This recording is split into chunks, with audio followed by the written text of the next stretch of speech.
નમસ્કાર મિત્રો, સ્વાગત છે તમારો એક નવા વિડીયોની અંદર. તો ખેડૂત મિત્રો ધ્યાન આપો, નવો નિયમ લાગુ થઈ ગયો છે. પીએમ કિસાનના 2000ના હપ્તા માટે હવે 2000 રૂપિયાના હપ્તા મેળવવા માટે હવે ખેડૂતોને આઈડી ફરજિયાત બનાવવાનું છે મિત્રો.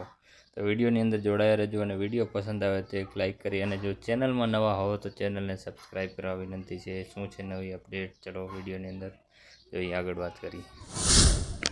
ખેડૂત ભાઈઓ, ઓળખપત્ર મેળવવું ખૂબ જ સરળ છે. આ નવી સિસ્ટમ વિશે તમારે ચિંતા કરવાની જરૂર નથી. સરકાર સમજે છે કે દરેક ખેડૂત ઇન્ટરનેટ સેવી નથી, તેથી ઓનલાઈન અને ઓફલાઈન બંને વિકલ્પો ખોલવામાં આવ્યા છે.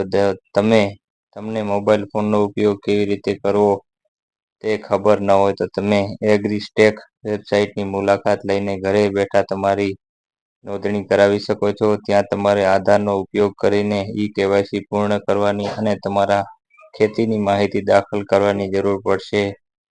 તમારે જમીનના દસ્તાવેજો સ્કેન કરીને અપલોડ કરવાની જરૂર પડી શકે છે. હવે જાણીએ મિત્રો કે ખેડૂત આઈડીમાં શું ખાસ છે. ખેડૂત આઈડી ખેડૂતની ડિજિટલ કુંડળી તરીકે ગણાય છે. જેમ આધાર કાર્ડ તમને ઓળખે છે, તેમ આ આઈડી તમારા સમગ્ર ખેતી ઇતિહાસને ઉજાગર કરશે.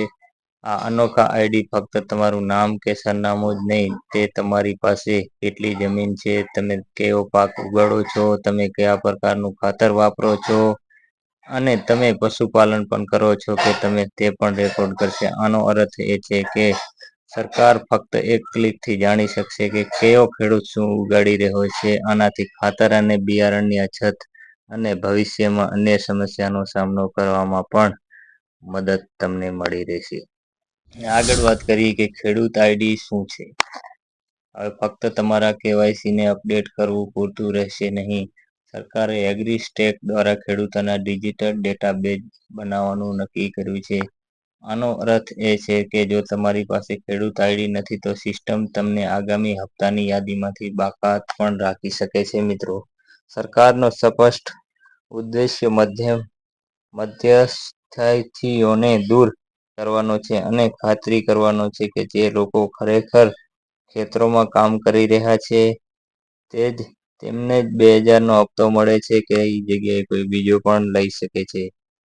તો એટલે જાણવા માટે આ ખેડૂત આઈડી ફરજિયાત છે. અને હવે આગળ વાત કરી કે દેશભરના લાખો ખેડૂતો માટે પ્રધાનમંત્રી કિસાન સન્માન નિધિ યોજના ફક્ત એક સરકારી યોજના નથી, પરંતુ આ આશાનું કિરણ છે. વાર્ષિક મળતા રૂપિયા 6000ના નાના ખેડૂતો માટે નોંધપાત્ર સહાય પૂરી પાડે છે. અત્યાર સુધીમાં મોટા ભાગના ખેડૂતો માનતા હતા કે જો તેઓ તેમના કેવાયસી પૂર્ણ કરેલી અને તેમના જમીનના દસ્તાવેજો લિંક કરે તો પૈસા મેળવવામાં કોઈ મુશ્કેલી નહીં આવે. પરંતુ જો તમે આ વિચાર સાથે બેઠા છો તો સાવચેત રહો. નિયમોમાં મોટો ફેરફાર થયો છે અને જો તમે તેના પર ધ્યાન નહીં આપો તો આગામી હપ્તામાં વિલંબ થઈ શકે છે.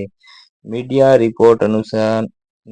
રિપોર્ટ મુજબ સરકારે હવે કેવાયસી સાથે ખેડૂત આઈડી પણ ફરજિયાત બનાવી દીધું છે. મળીએ એક નવા વિડીયોની સાથે. જય માતા.